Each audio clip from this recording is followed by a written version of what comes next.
Let's hear from the coach. We call it Behind the Beard with Bobby Smyrniotis, head coach and technical director of Forge FC. Now, the man who takes us there, here's Anthony Urciuoli on the Forge Audio Network.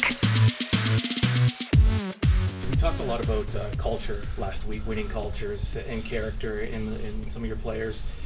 How do you balance when you're building a team or adding players to the roster? How do you balance the character and the skill and make both of those kind of work for your team culture? Yeah, it's an interesting one because the team needs a lot of skill. The technical basis of how we want to play needs players who can manipulate the ball, be on the ball, and be comfortable in those scenarios. And I think then you grow the rest of it. You grow the rest of it. You can take a little bit from the players' past, but it's important to grow that culture from within here, and just every little thing to how it looks when they walk into their training center, how things are conducted amongst the coaches and all the staff. I think that brings the level of professionalism high, and it makes the players aware they're in a situation or an environment that winning is important. And when you hear stories like Abu Sissoko and his initiative with water in Africa, and maybe now more than ever athletes are more involved socially and with trying to make the world a better place and to help people.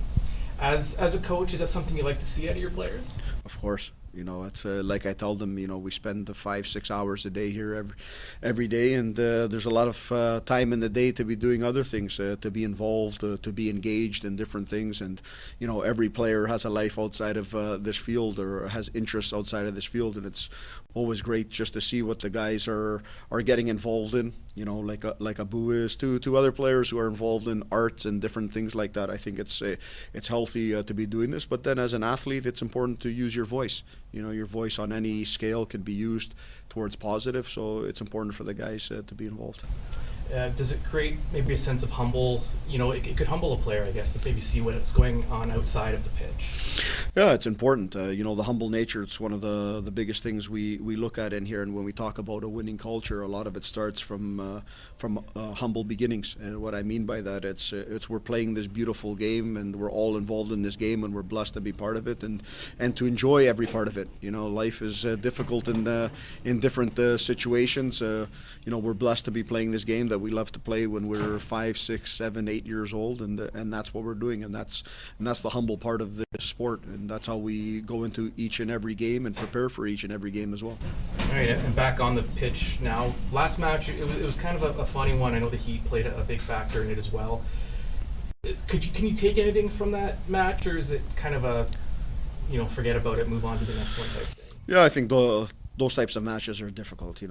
I think at some point it's 50 degrees on the pitch, so it's a tough one to say, hey guys, you need more energy, we need to be sharper on the ball. I think it's players are playing with their inner strength.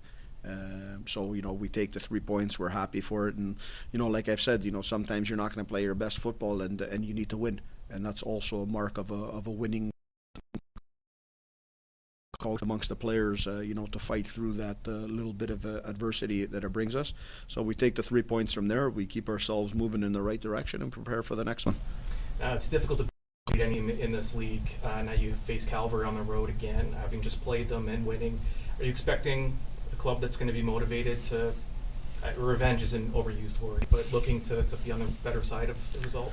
Yeah, I think so. I don't think much has to do with our previous result. I think for them, I believe it's 1 win in their last 5 games, so they're in a tough spot in where they are, but they're a resilient team. They're a team, I think, with a good culture, and they're going to come out there, and they don't like to lose points at home. It's an important match for them, same way it was for Halifax in this last one. So we expect the best Cavalry in that match. We take good confidence in what we did a couple of weeks playing there. We played some excellent football playing away from home, and we've been doing that great this season, and we keep that same recipe as we go into this next match. How's the first week or so been with Jordan on the roster, and how do you feel like he's getting acclimated to things? Yeah, from just getting into the group, it's very good. He's familiar with a few of the guys. I've known him for a long time, so it's been pretty simple. I think when you come into an environment, where you're coming in and you're playing football every day, and training is based on making the players better. A lot of ball movement. I think the players have an easier time of getting involved right away. So I mean, that's what we've seen with him. It's going to take a little bit of time, as he was off for about 4 weeks before starting to train with us. So we're being patient with him, but you can obviously see his quality in training, and we're just looking forward to getting him onto the pitch when we can. We are the board, the mighty, mighty board. You just don't think you understand.